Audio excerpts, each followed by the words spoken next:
What if I told you that sometimes your brain is wide awake, it knows what's going on around you, but your body, it's still completely asleep? Yeah, like you feel conscious, maybe you see things, hear things, feel a weight. Exactly, but you can't move, not a muscle. You're just trapped. That feeling, that really unsettling state, that's what we call sleep paralysis.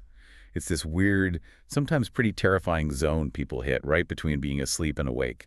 And we've really dug into this for you. We looked at questions you sent in, tons of personal stories people shared online, and got insights from health experts too, like Dr. Kenneth Moss. Right, so our mission here in this, Yeah, and often paired with physical sensations that feel incredibly real, right? We saw so many descriptions of like intense pressure on the chest. exactly, like someone or, something is just sitting there, makes it hard to breathe. Yeah. And the fear, it's often described as just overwhelming, or really primal helplessness. And then there are the hallucinations. These aren't just blurry dream edges, are they? No, not at all. People report seeing really distinct things. Shadow figures in the room are common, sometimes described as, well, demons or intruders. Wow. And hearing things, too. Footsteps, whispers, actual voices sometimes.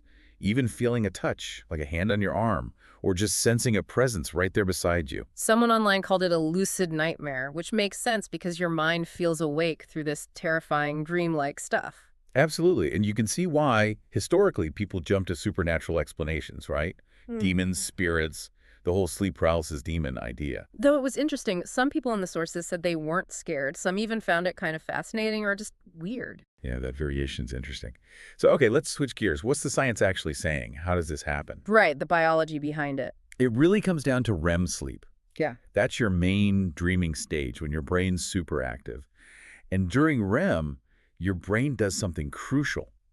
It paralyzes your voluntary muscles. That's called muscle atonia. Exactly, muscle atonia. It's basically a safety feature. It stops you from, physically acting out your dreams, so you don't punch your pillow or run into a wall while chasing a dream monster. Okay, so sleep paralysis is like a glitch in that system then. Your mind wakes up before that paralysis wears off, like a timing mismatch. Precisely. Your conscious mind comes back online before the off switch for muscle atonia gets flipped completely.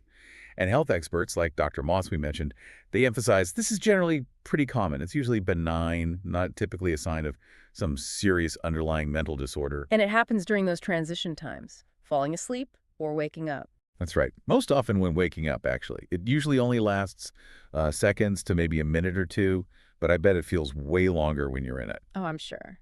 So if it's this common biological thing, are there triggers, things that make it more likely to happen? Yeah, the sources pointed strongly towards things that mess with your sleep stability.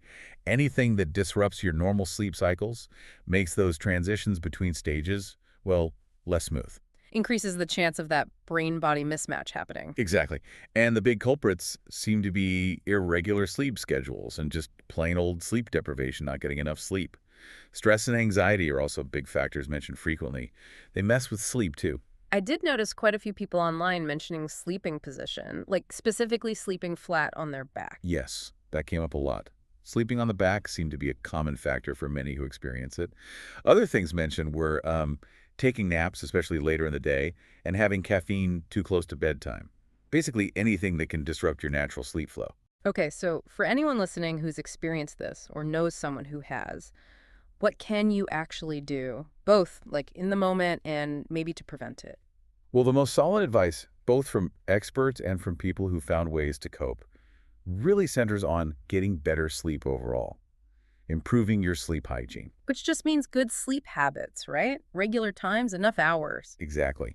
Consistent bedtime and wake up, making sure you get enough sleep for you. That's often the best prevention. And if you're actually in an episode, what helps then? Okay, so people shared some practical tips. The hardest one, probably, is trying not to panic.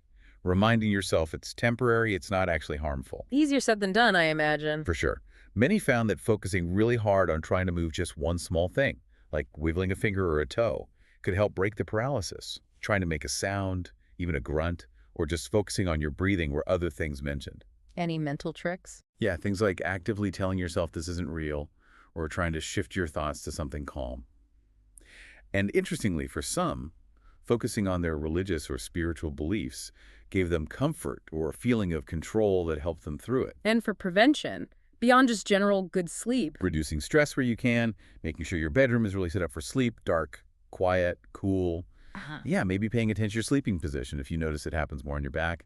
Those were all things people suggested. So it's this really strange paradox, isn't it? An experience that feels terrifyingly real, maybe even supernatural, With vivid visions and physical feelings. is actually rooted in the kind of mundane science of how your brain handles sleep. Yeah.